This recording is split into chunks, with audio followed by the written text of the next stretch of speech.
Hey folks, this is Brian again here with you. Going to do a quick review on this Bersa Thunder 380. But before we get started, remember towards the end of the video to look right up here for my little icon and subscribe to the channel. If you haven't seen this channel before, I cover things such as firearms and my experience as a law enforcement officer of almost 18 years and a firearms instructor for 14. Talk about some camping type of stuff, tinker projects, how to convert lawnmowers to run on propane, generators to run on propane with a kit that I designed, and various other little things that you might be interested in. But haven't done a video in a while, and a friend of mine asked me the other day to do a review on one of my favorite little pocket guns, and that's this little gun here. This is the Bersa Thunder 380. It is very economical. A lot of people believe that you have to spend a lot of money to get a quality weapon, and that simply isn't true. A lot of times, just like with clothing, shoes, you pay for a name. Colt, SIG, Car Arms, different AR gun manufacturers, Daniel Defense, Wilson Combat, they're all considered premium lines, but primarily what you're getting is you're paying for a name. A lot of the components are exactly the same, milled the same, function the same, but because of a name, you're spending a lot more money. So people ask me all the time, what is a gun that I might be able to purchase that won't break the bank, that'll do what needs to be done? And I recommend this little Bersa Thunder 380. For those of y'all that aren't familiar with this company, it's been around for nearly 50 years. They have a lifetime warranty on their guns. I've never had a problem with any of the Bersas that I've ever had. They come in 9mm 380. This particular model also comes in a 22 long rifle, and they even make some 45 caliber handguns. But what they're best known for is this little model right here, which is basically a replica of the Walther PPK or the Walther German line of firearms that are more well known and quite expensive. As far as the caliber of 380, if you look at my other videos, and I encourage you to do that, I have a video on concealed carry and how to choose a firearm and where to carry. What matters is having a weapon when you need it and shot placement. Get out of this idea of it's got to be a certain caliber, it's got to be a 40 caliber, a 9mm, a 44 Magnum. Those big calibers are okay, but if you can't put rounds on target to defend yourself or defend someone else, it doesn't matter. What matters is rounds on target if you have to defend your life.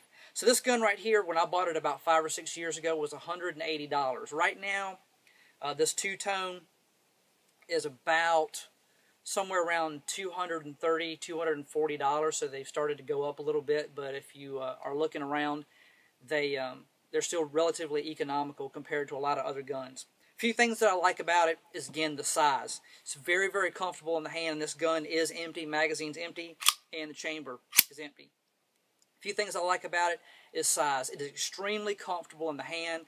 It has a high back strap here so that you can get the web of your hand high up on the gun to control recoil. Now, 380s don't generally have a lot of recoil, but for some people who've never shot before, that may be an issue, and that oversized area right here is going to help with that, having that back strap high up with a, this really isn't a beaver tail safety, but it is a beaver tail in as far as shape, getting the web of the hand up there. A few things on here is it has a decocker function.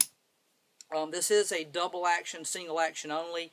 If you wanted to, from the first round in the chamber, you could pull the trigger, the hammer would come back and it would fire, or you could rack the slide and have it ready to go. So you can keep one in the chamber, pull this out from a concealed carry position, pull the trigger, and it will work just fine, either single action or double action.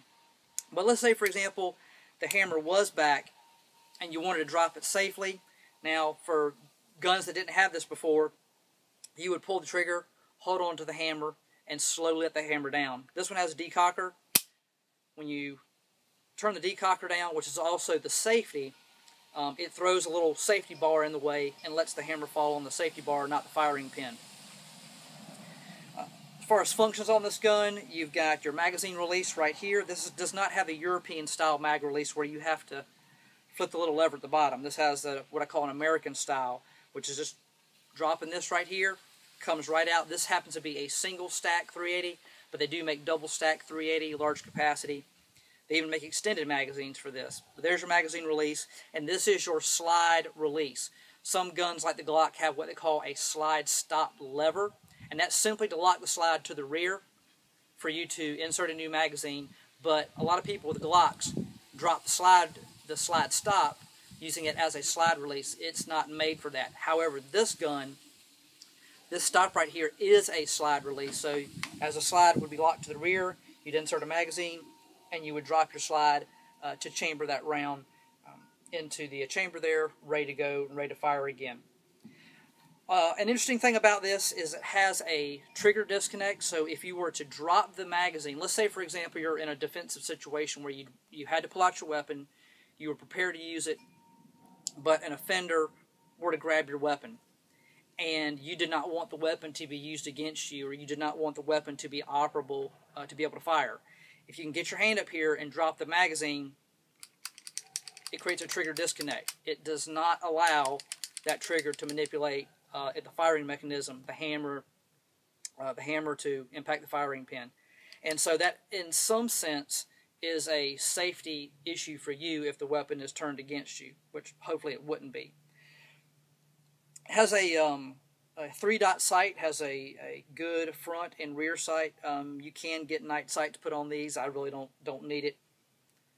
A few other things is, one thing I don't like about it, however, as far as it's functional, it digests any .308 ammunition I've ever put into it. It's really, really accurate, tame on recoil, but it has this trigger bar right here.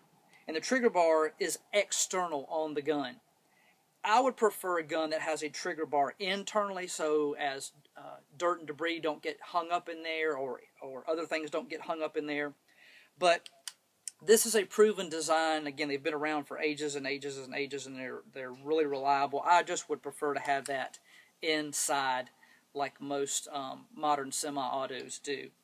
But again, very economical gun, extremely accurate, extremely durable, reliable, and just a real joy to shoot. And 380 ammunition is a little bit hard to come by these days. I'm sure that's going to make a turnaround. So when you can get boxes and boxes relatively cheap. And this is a great little camp gun too, to carry out in the woods or in your car or something for defensive purposes. So anyway, that's my little review on this. Remember, subscribe to my channel right up here. We'll see you next time with another review or some type of tinker project or survivalist project. And be safe out there.